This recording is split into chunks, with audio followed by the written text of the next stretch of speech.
Senhor. Uma boa noite a todos. Que glória, né, gente? Que bênção. A presença de Deus já se manifestou aqui nesse lugar. Agora é o momento da palavra. Nós entregamos tudo para Ele. E agora nós vamos ouvir Ele falar conosco. Queria convidar aqui a Aline. A Aline é uma pessoa muito querida.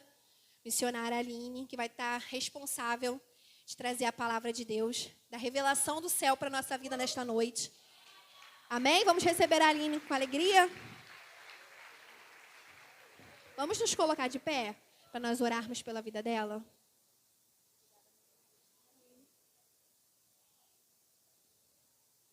Estenda suas mãos para cá. Vamos pedir para que Deus use a Aline com autoridade neste lugar, para que a palavra separada por Ele, para nós nessa noite, venha a ser revelada aqui neste lugar. Senhor Jesus, na Tua presença, Senhor, eu te entrego a Aline. Deus, toma a Tua filha com autoridade neste lugar. Senhor, que tudo que foi revelado a ela, Senhor, que tudo que o Senhor falou no coração dela e ministrou, venha a ser passado para a Tua igreja, da maneira que Tu queres. Deus, abençoa a família dela, a casa, os filhos, o esposo. Senhor, que a Tua presença continue sobre a vida da Tua filha, usando, dando sabedoria. E que todo esse legado, Senhor, que o Senhor tem colocado sobre a vida dela, venha trazer multidões, venha arrastar pessoas para a Tua presença. Que a Tua filha continue sendo usada com poder e graça. Fala conosco através da vida da Aline, em nome de Jesus.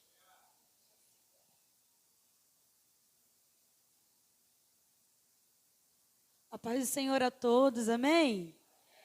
É motivo de muita alegria estar aqui, me sinto honrada.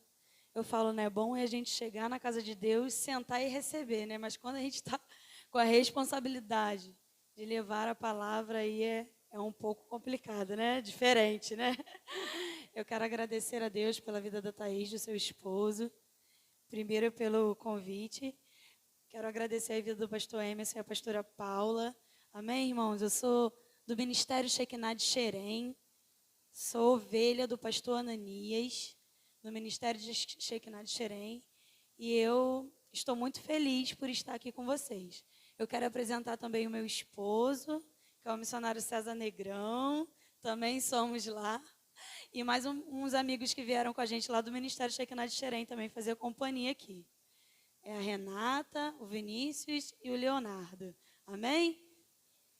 Então, eu dei um valor para eles, para falei, ó, se ninguém dá glória, vocês dão glória aí, tá? Amém? É um culto de jovens, né? Me sinto lisonjeada mais uma vez. Eu vi que a igreja está fazendo 17 anos, né? E a Thaís tinha falado que é um mês de comemorações. E eu me sinto muito, gente, não tem nem palavras para dizer, honrada mais uma vez e mais uma vez por estar aqui fazendo parte desse novo tempo. Viu? Eu queria convidar os irmãos, eu não sei como funciona aqui, se ficar de pé para ler a Bíblia, os irmãos já estão de pé, se ficam sentados, fiquem à vontade, viu? Eu vou convidá-los.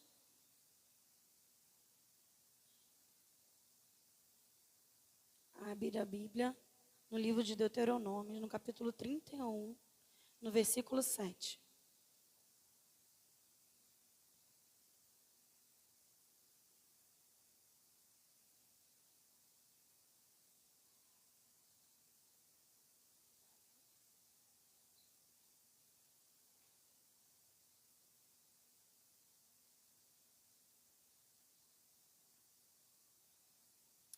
Diz assim a palavra do Senhor.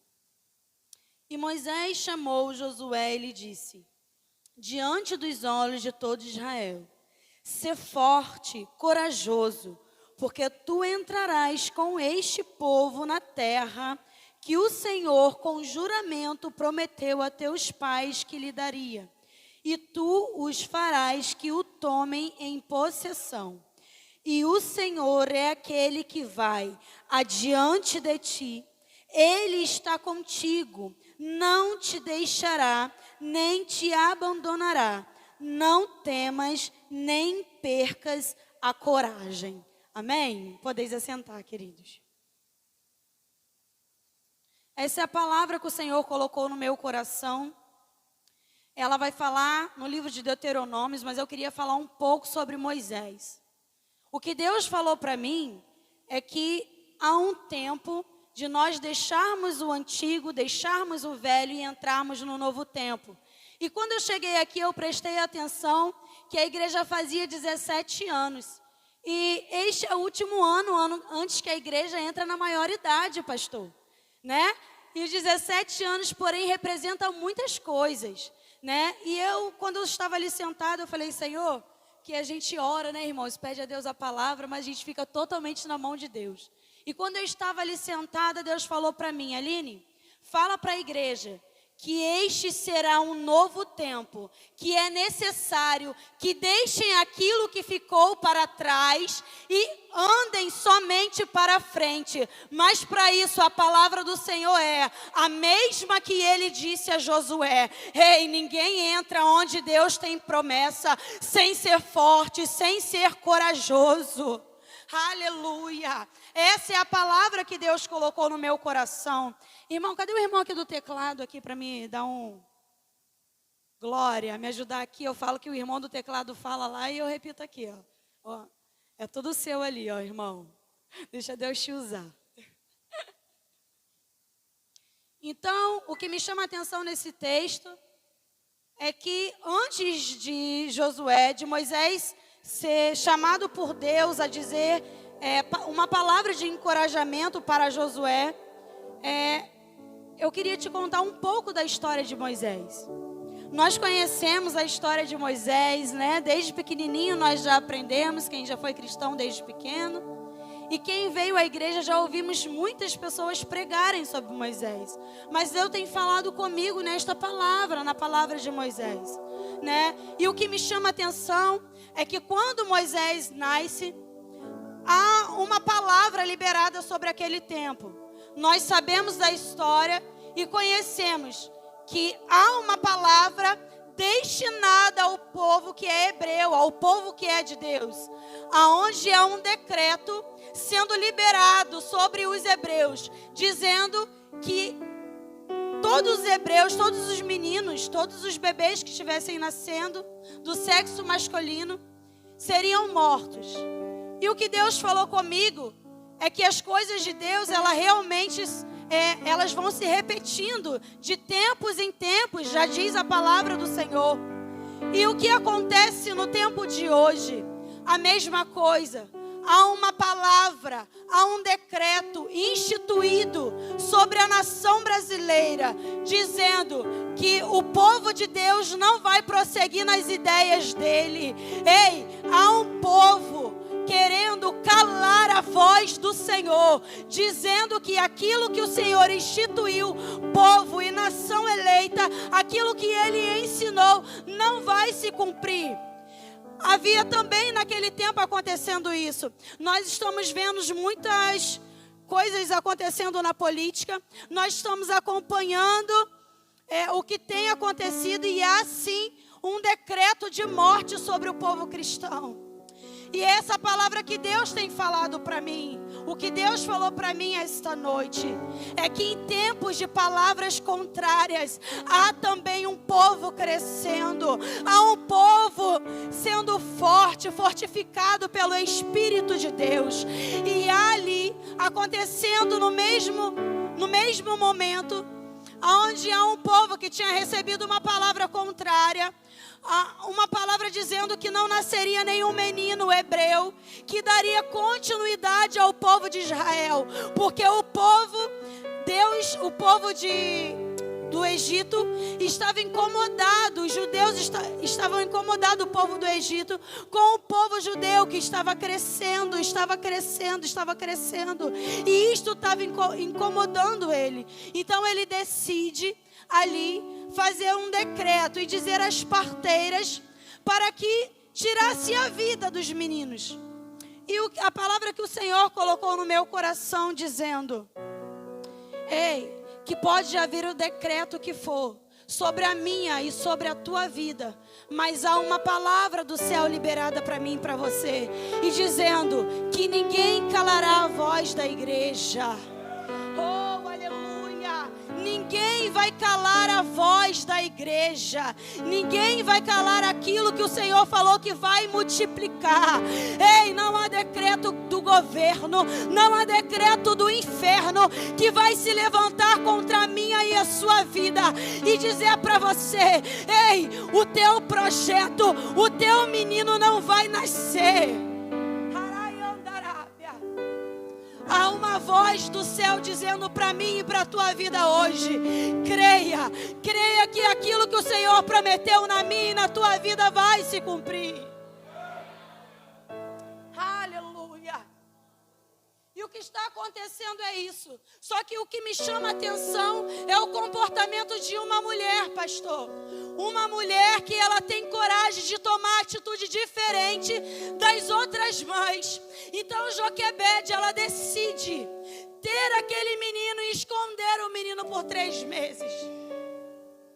E o que me chama a atenção é a atitude de Joquebede.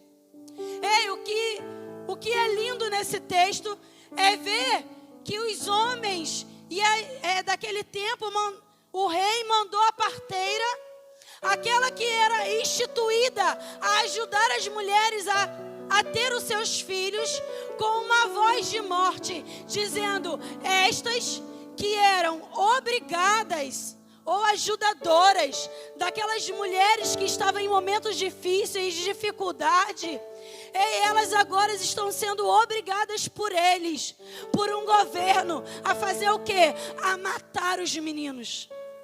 Era uma ordem dizendo: vai lá e você vai ver, chegue na hora do parto, e quando você chegar lá, você pega o menino e mate o menino.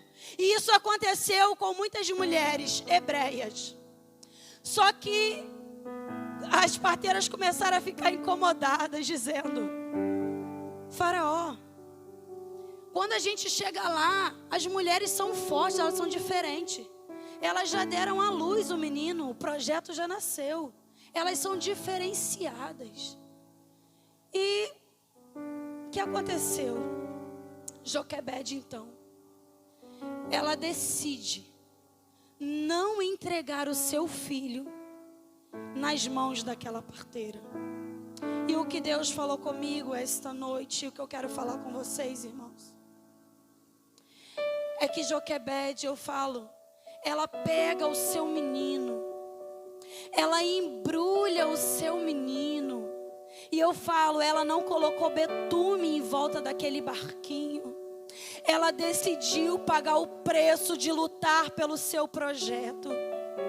Embora havia sim um decreto, até mesmo de uma autoridade, ela decide ser diferente. Ela foi usada e ela falou: Senhor, eu não entrego meu filho na mão de parteira. Eu vou pegar o meu menino, eu vou fazer um barquinho, vou colocar o menino no barco. E eu gosto de dizer que ela não embrulhou o menino em betume, porque o betume não tem o poder de proteger. Ei, mas ela embrulhou o menino na fé. Ela falou: o meu menino vai ser salvo, o meu menino vai ficar liberto, o meu menino vai ser livre de toda a artimanha do adversário.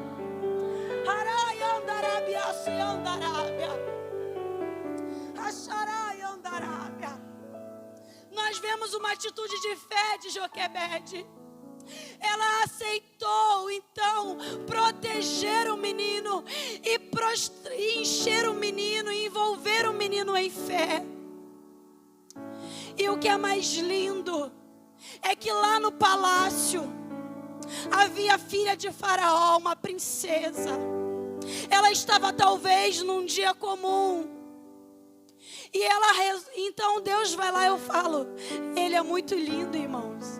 O que a gente não pode fazer, Ele vai lá e faz. Joquebede fez a parte dela. Ela orou pelo menino, ela envolveu o menino com fé. Ela não entregou o menino nas mãos da parteira. Ela colocou o menino no rio e entregou ele a Deus. Aí Deus vai lá e faz a parte dele, que é o impossível.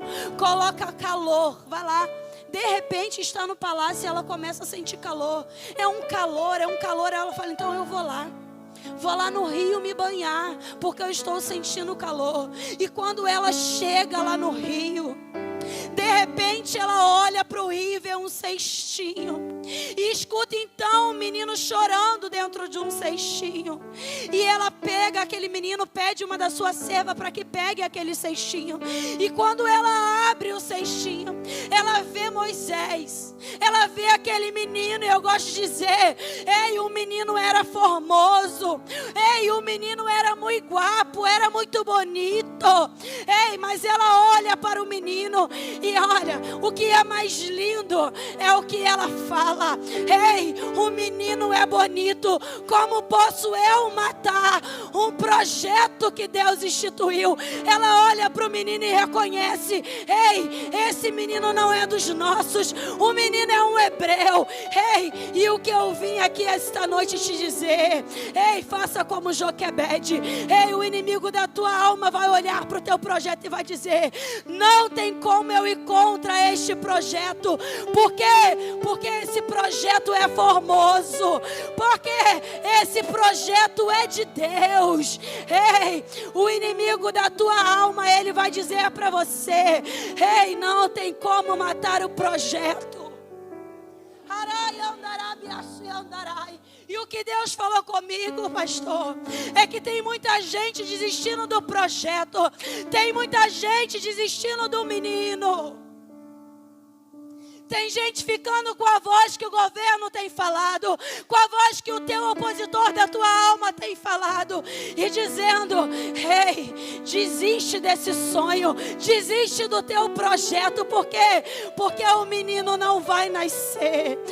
Ei, mas tem um que faz o que é impossível. Vá lá, incomoda quem está no palácio e coloca diante do teu projeto e vai dizer: ei, esse daqui não tem como matar.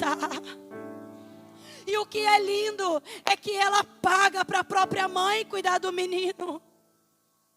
Aquilo que era para ser morto, aquilo que era para ser destruído. Ei, Faraó está falando: ei, ele vai sim patrocinar os teus sonhos.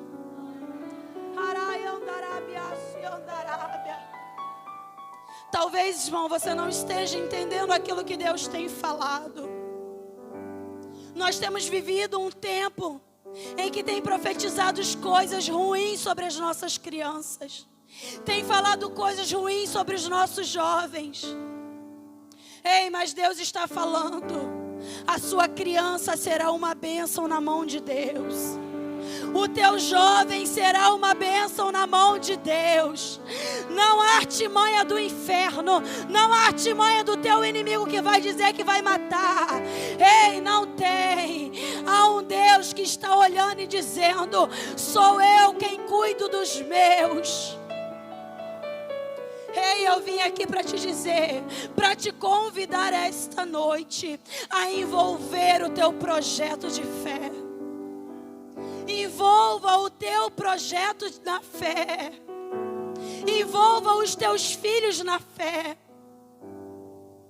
Com certeza, se eu e você, nós estamos aqui esta noite, é porque alguém nos envolveu de fé. É alguém que, quando nós estávamos no mundo, olhou para nós e disse: ei, ali vai um servo e uma serva do Senhor. Alguém envolveu você de fé. E tem um Deus dizendo: ei, não tem aquela pessoa, não tem aquele projeto, envolva ele de fé. Porque se você envolver aquele projeto e aquele menino de fé, ei, o adversário da tua alma não tem poder para matar, não tem poder para roubar. Oh, aleluia! E o que me chama a atenção é que aquela mãe nem sabia que Moisés ia ser o libertador de uma nação. Ela simplesmente se colocou à disposição do papel dela de mãe. E nós que somos mães, nós sabemos. A Bíblia vai falar no Salmo 126 dizendo: ei, carregue a semente Carregue ela, chorando, mas andando. Chorando, mas andando. Ei, mas tem gente carregando a semente e parado. E Deus está falando: ei, Josué, seja forte, seja corajoso. Carrega a semente, andando e chorando. Sabe por quê? Porque quando você chora, ei, há um que é enviado lá do céu para enxugar as lágrimas do teu rosto. Ele vai falar lá em Apocalipse 24 que Ele enxugará cada lágrima do teu rosto.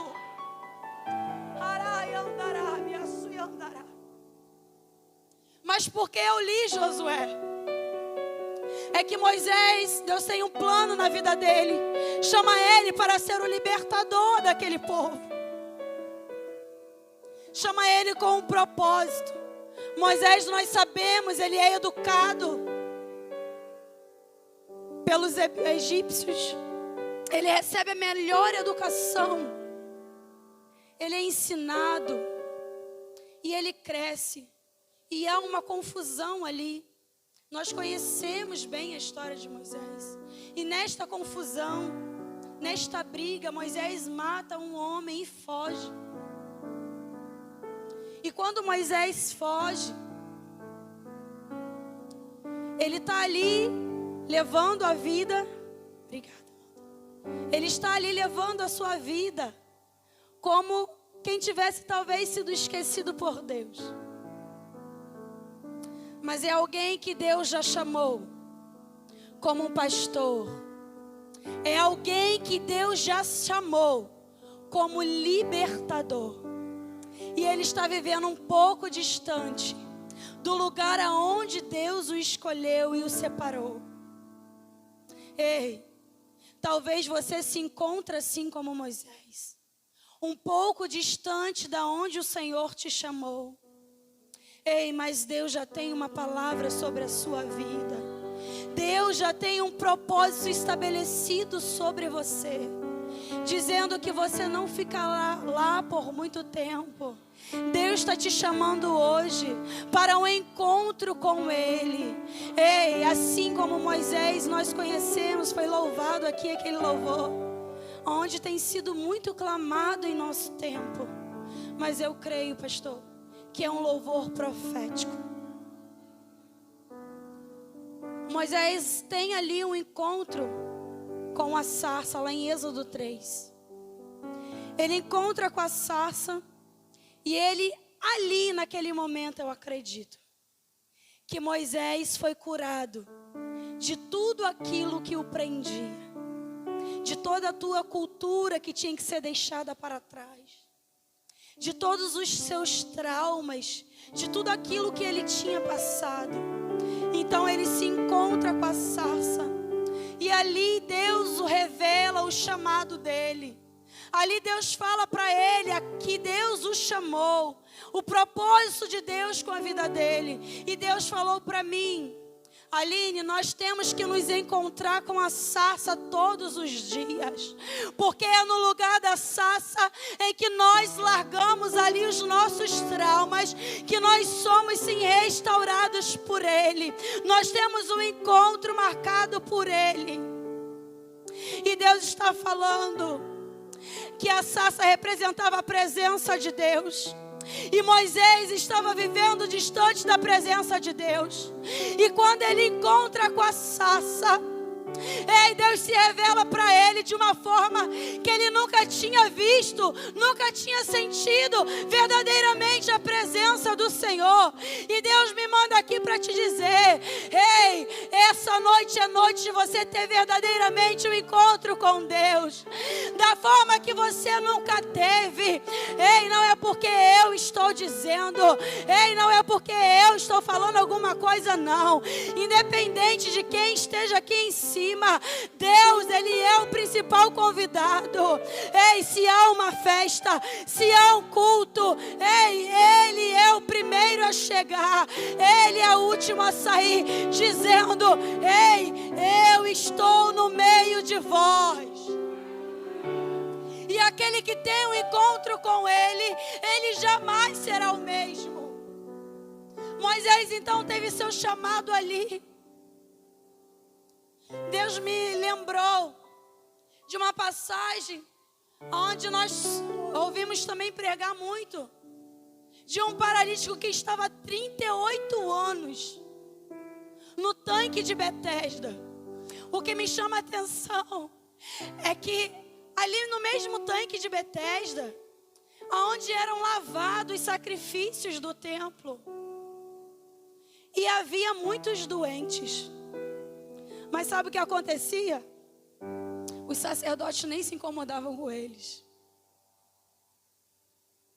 O povo que estava indo para a igreja nem se incomodava com eles. Havia alguém doente há 38 anos, aonde eles passavam. E vai falar também que o tanque de Betesda, ele significa as 5 leis de Deus, a cada porta dele de entrada. Ele vai dizer dos 5 livros que representam a lei, o Pentateuco. E o que é interessante é que ele está ali há 38 anos, esperando um milagre da parte do Senhor. E Jesus aparece para ele e fala para ele: você quer ficar curado?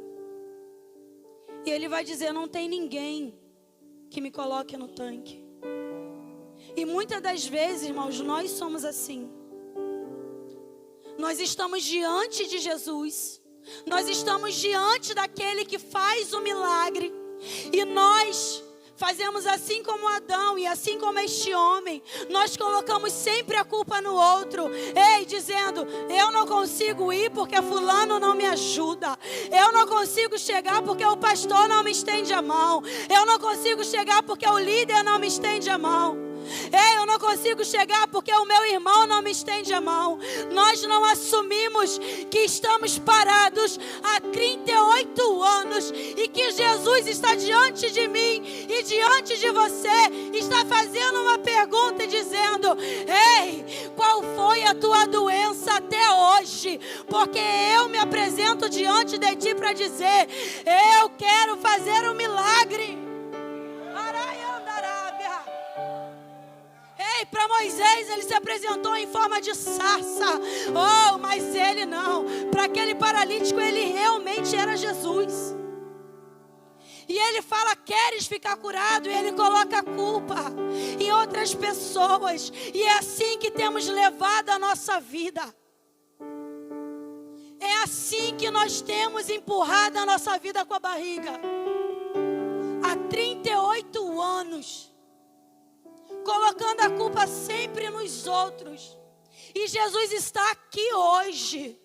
Ele está porque a igreja é dele. Ele é o dono da igreja. Ele está aqui dizendo para você: ei, queres ficar sã da tua doença? E é lindo que Jesus cura ele. E depois ele encontra com Jesus no templo. E quando ele encontra com Jesus no templo, até então ele não sabia quem o tinha curado.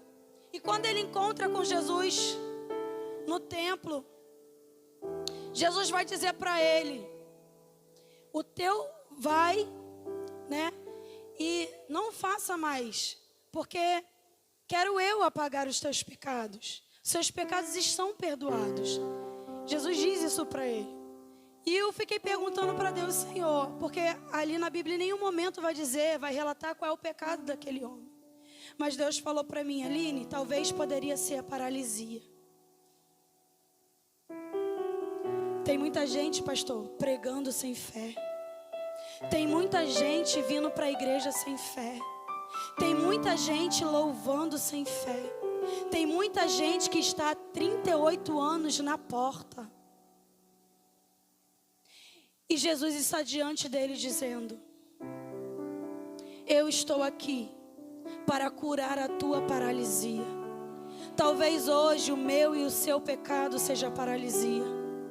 Mas Deus está aqui se apresentando em forma de sarça, dizendo para você, assim como ele falou com Moisés: Ele está aqui para curar os teus traumas. Ele está aqui para construir tudo novo. Ele está aqui para dizer para você que Ele é o Deus de coisa nova.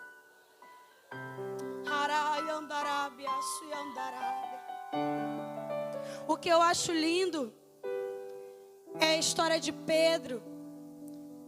Quando Jesus vai até o encontro de Pedro e pede para Pedro que lance novamente aquelas redes. Ele já tinha pescado e já tinha se cansado de pescar. E Jesus diz para ele: vai lá, lance novamente as redes. E Pedro lança as redes debaixo da palavra de Deus. E debaixo da palavra de Deus, ele recebe bênçãos. Bênçãos extraordinárias. Eu gosto de dizer extraordinárias. Por quê? Porque tudo que Deus faz é extraordinário. Tudo que Deus faz é grande. Ei, Pedro recebeu tanta bênção debaixo da palavra de Deus, que ele teve que chamar barcos vizinhos para carregar os peixes. E Pedro talvez estava desacreditado daquilo que ele já tinha vivenciado. Talvez Pedro seria sim o melhor pescador. E ele trabalhou e não colheu. E Deus está falando: agora você não vai mais sozinho, Pedro. Ei, Pedro, você tentou até agora sozinho, mas Deus está falando: ei, Pedro, pegue as redes e debaixo da minha palavra vai e lança do lado direito. O que eu acho lindo é que Deus fala para ele exatamente o lugar aonde é para lançar as redes.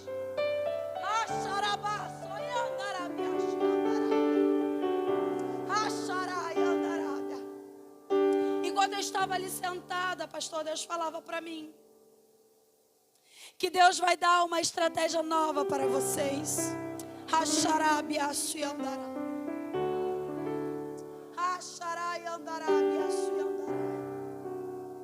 Deus está falando, pastor, que Deus vai levantar Josué no meio do arraial.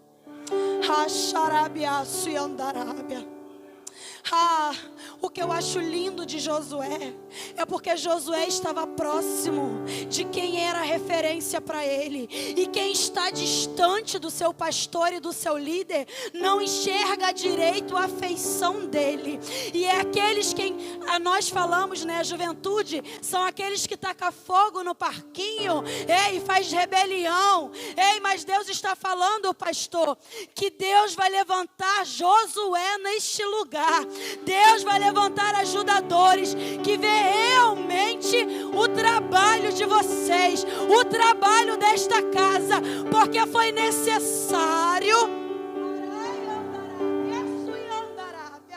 que ele levasse disperso um povo que talvez ainda não tinha causado, ainda o queria acontecer, mas Deus estava falando que para proteger Deus levou, mas Ele está falando, ei, que há um tempo novo para esta igreja, há um tempo de expansão.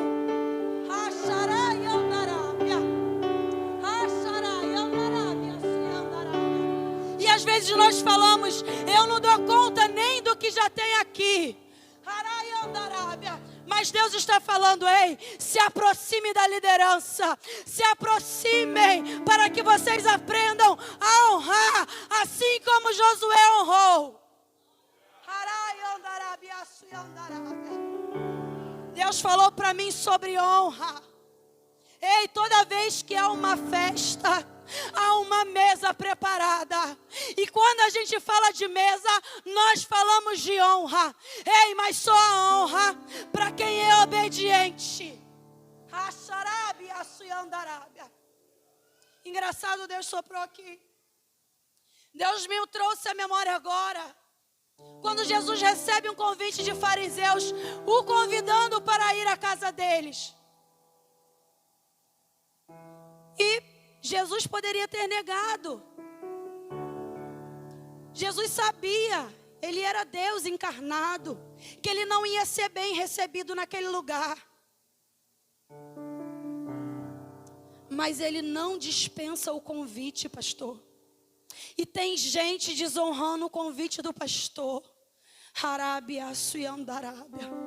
Se até Jesus honrou até mesmo quem não devia, imagine alguém desonrar a voz de um líder, a voz de um pastor, a quem morre, que dá a vida pelas suas ovelhas.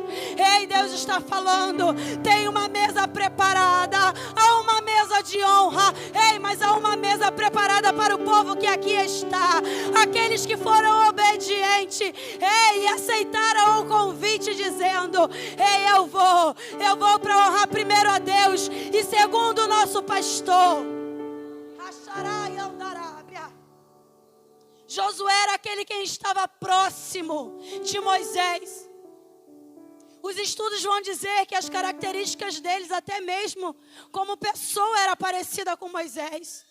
A Bíblia vai relatar várias vezes que todas as vezes que Moisés ia orar, Josué ia com ele. E porque tem gente que não está acompanhando o pastor na oração, porque tem gente que não aceita o convite do pastor a orar, que não aceita o convite do líder a orar.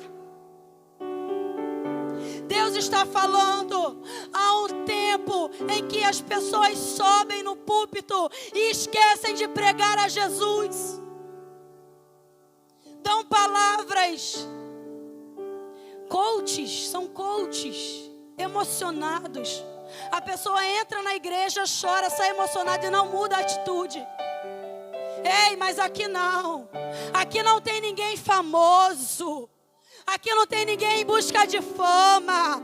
Aqui tem alguém que prega o evangelho de verdade, que é um evangelho de honra, que é um evangelho de conserto, é um evangelho de arrependimento, dizendo, ei, o dono do fogo está aqui. A Bíblia vai falar que o fogo, ele destrói as obras do inferno, ei, mas ele traz vidas que são espirituais. O fogo tem poder de derreter o ouro, mas tem poder de enrijecer o barro.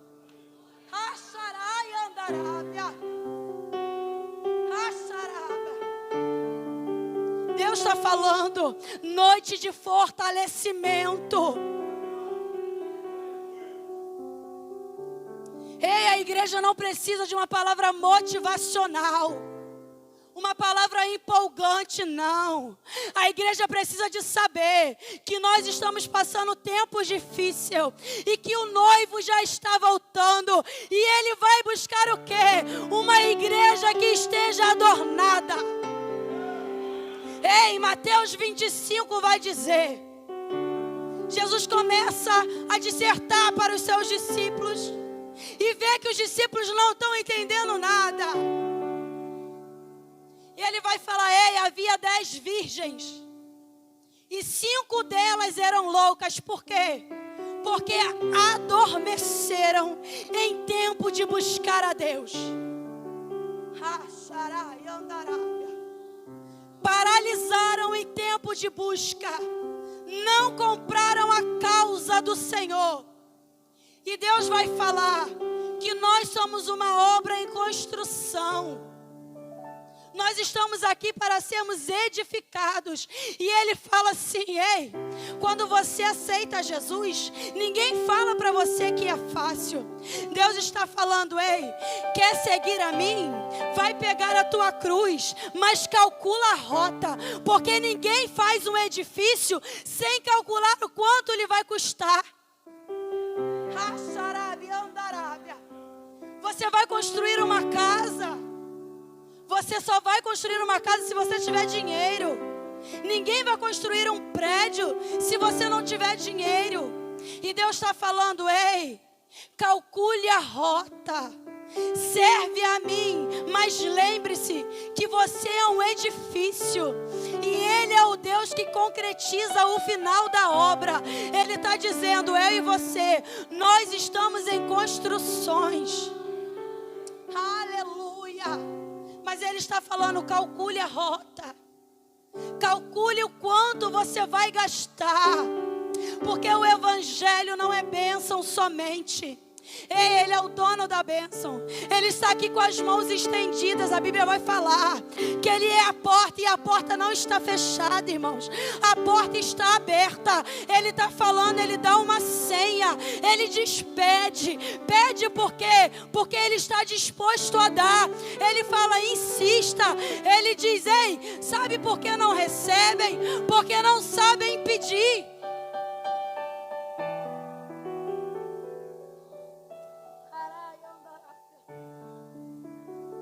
Mas Ele está dizendo: ei, calcule quanto você vai gastar. Porque quando você passa, as pessoas veem em você um edifício. E como está esse edifício do Senhor? Será que ele está terminado? Ou será que ele vai ser como uma obra que começou e não terminou? O que eu aprendo com Josué é que Josué está disposto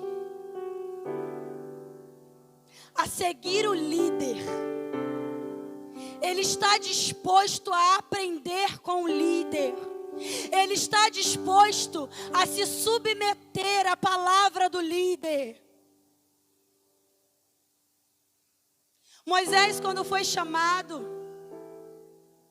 a primeira coisa que ele está diante da sarça, ele fala que ele não seria capaz. Quando ele recebe o chamado dele, ele fala: Senhor, quem sou eu? Eu não sei falar.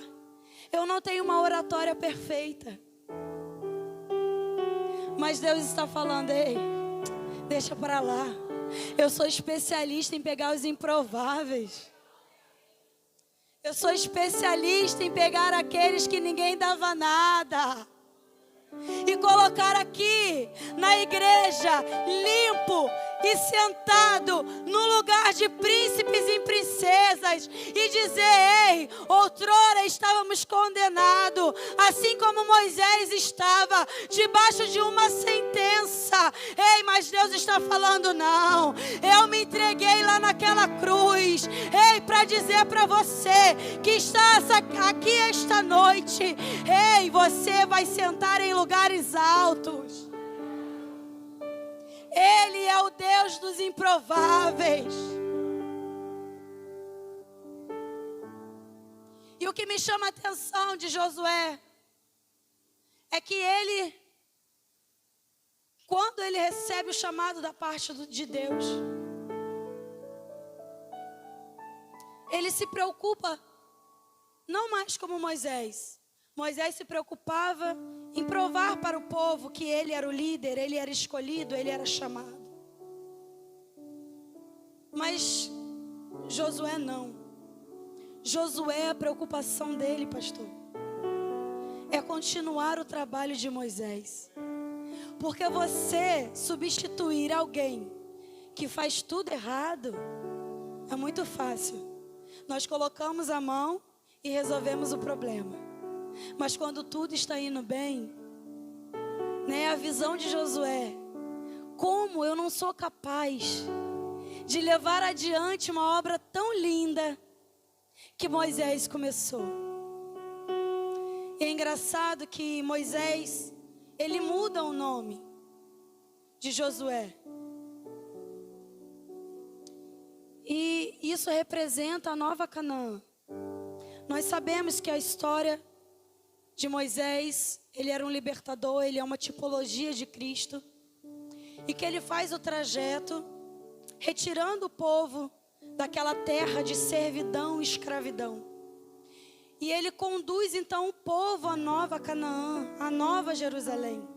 Só que quem dá continuidade é Josué, que significa o Salvador, aquele quem salva, que é a nossa representação do nosso Jesus Cristo, a quem nós sabemos que Ele sim, através do sacrifício dele da cruz, Ele nos tirou da servidão do inferno e nos assentou nos lugares altos e nos levará para a Canaã celestial, que nós não estamos aqui, irmãos, de passagem, que nós possamos ficar com esta palavra e entender que nós estamos aqui porque fomos escolhidos, instituídos por Deus para um propósito para as nossas vidas.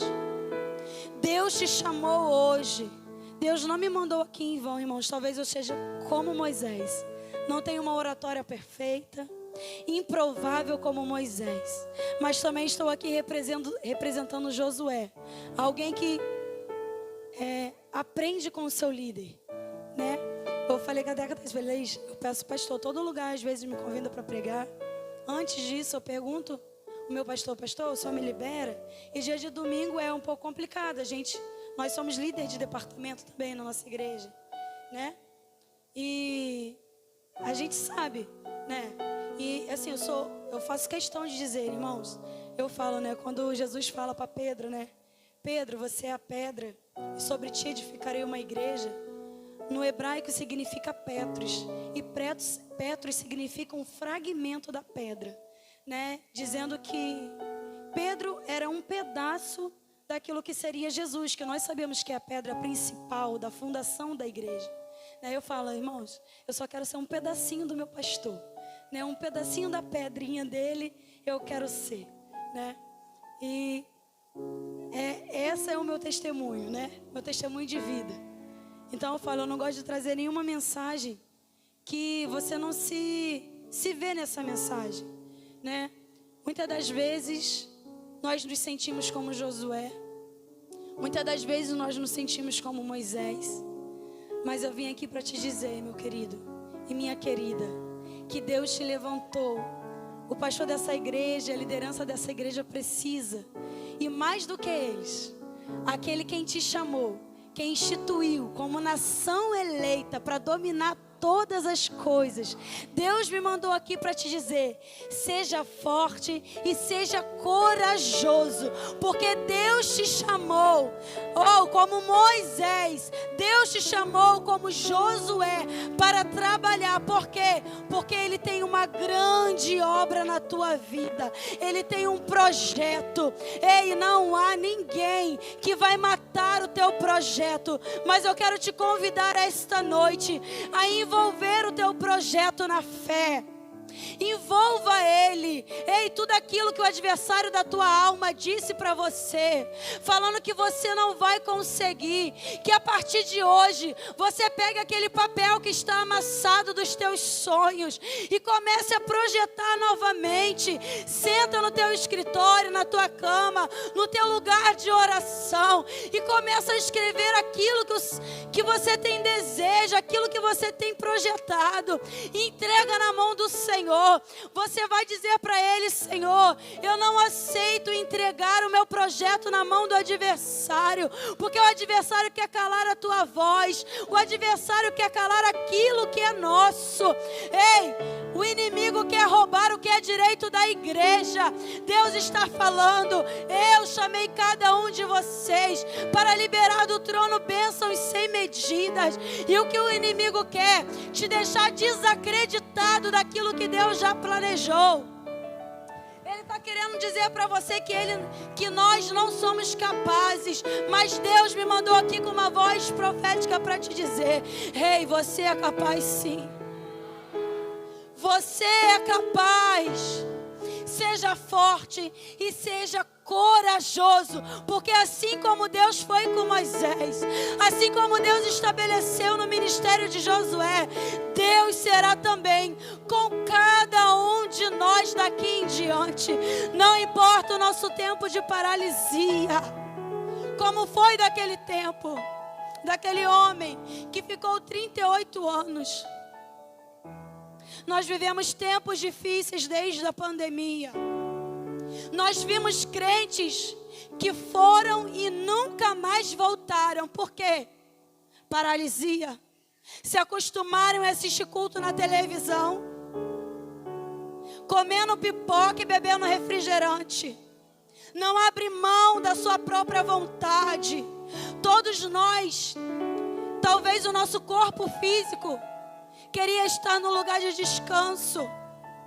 Ei, mas Deus está te convidando a dizer, abra mão pelo meu nome, porque aquele que carrega a semente chorando, tem um que enxuga a lágrima e devolve bênçãos sem medidas, bênçãos extraordinárias.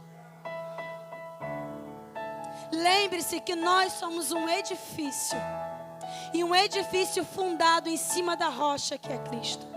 Amém, queridos? Eu quero agradecer a minha oportunidade.